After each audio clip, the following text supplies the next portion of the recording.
they will. They have to. They don't have a choice. And it might cause a lot of trauma and problems in that person's future. And for 6 weeks, you're put through legitimate hell. I think hazing is anything that dehumanizes anyone, makes them feel uncomfortable, embarrassed.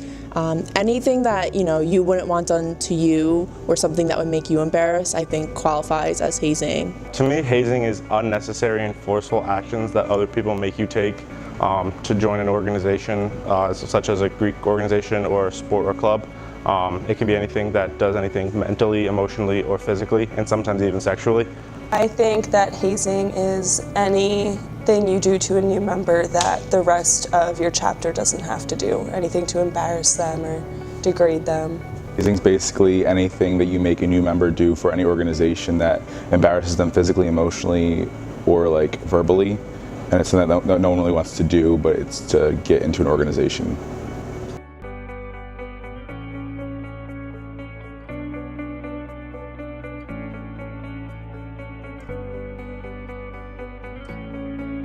To me, I don't think hazing is necessary to join an organization. I do think that it is necessary for the members to learn the information about it, but I don't think it needs to be done in a forceful way. Hazing is a national problem. We've seen in the last year and a half, we've seen multiple organizations get kicked off and suspended, and multiple campuses shut down. Greek life in general because of deaths and hazing allegations on their campus. You're gonna get in trouble. A lot of people think that if they don't get caught, they'll get away with it. And I don't think that's the case.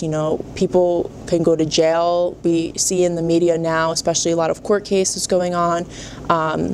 So there's many repercussions. I don't think they're enforced as much as they should be, but hopefully that's something that changes in the future. If you were to get caught for hazing, your president and whoever your member educator is, they could potentially have to go to court. They could face jail time or whatever the case may be depending on the severity, but there could be really extreme repercussions. So recently there's a lot more legalities around hazing. There's now Tim's Law being adopted in multiple states, and that comes from the kid that passed away at Penn State. That makes hazing illegal and more of a felony in multiple states, and it's starting to be adopted. I know it's in Pennsylvania and it's becoming national. It's the just released 911 call summoning help for the Penn State freshman who died during a fraternity hazing. He hasn't moved. He's probably in an ambulance. Okay, how old is he? He is 19? Yeah, 19 years old. And was he breathing? He is breathing. Was there any alcohol or anything involved, do you know? Yes, there is. After the alcohol-fueled hazing at the Beta Theta Pi fraternity. A total of 18 fraternity members now face criminal charges. Actually, hazing is very near and dear to my heart, as my best friend was the kid at Penn State that passed away in February of 2017. This really woke up all our community and our high school, everyone that went to school with him. It was a tough time. They came up with the slogan, "Live like Tim, never stop laughing," to build this, keep his memory alive, and there's also a foundation now in his name.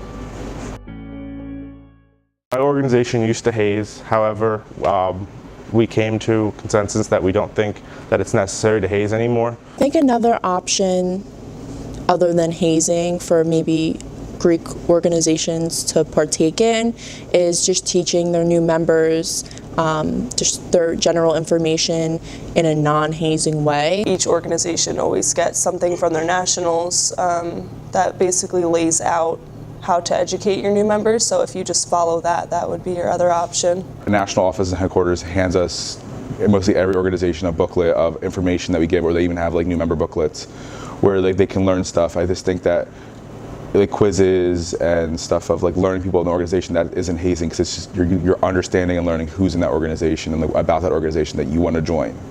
You think you want to join a Greek organization to have friends and have a sisterly bond and get involved, and then for 6 weeks you're put through legitimate hell. I think hazing became a thing a long time ago when it wasn't against the law. some of our founders could have hazed, and then it's just tradition from alumni. I feel like it became a thing, especially like with sororities. I feel like it became like they want like to fit the mold of like the perfect sorority girl, and with boys it's like a power thing. Like they have to go through like a rite of passage in a sense to like get what you need. Pledging a sorority has always involved completing challenging tasks in order to become a part of the elite sisterhood. However, over the years, these innocent deeds have evolved into dangerous and humiliating acts of hazing. We want people to feel like they are less of a person, so that you have that control over them. And once you have the control over them, any information you want them to learn, they will, they have to, they don't have a choice. So I think it's more of a ranking thing that I get to haze you and you just have to sit there and deal with it.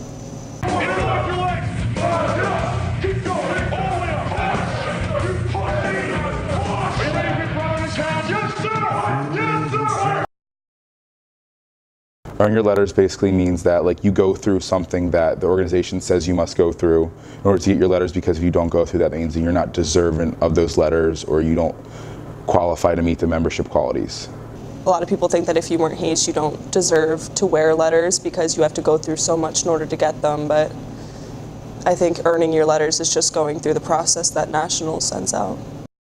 When I joined my Greek organization about 2.5, 3 years ago, I was hazed. Unfortunately, it really took a toll on a lot of my pledge sisters.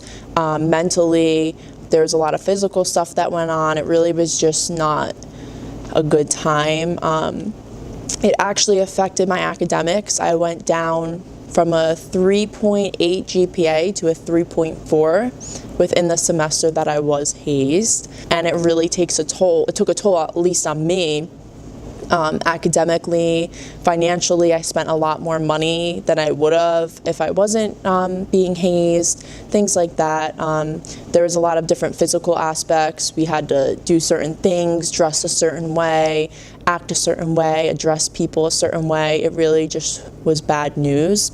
So my organization used to haze. However, we came to consensus that we don't think that it's necessary to haze anymore. So we have gotten rid of our process, but we still make our new members learn the information about us. And they still have to pass a national exam to become a member, but that's administered by National.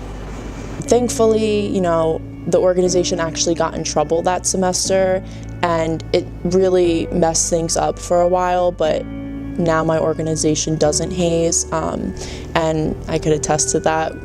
It's all done now. We aren't doing anything like that, and the girls, you know, are really working hard to change our whole new member process.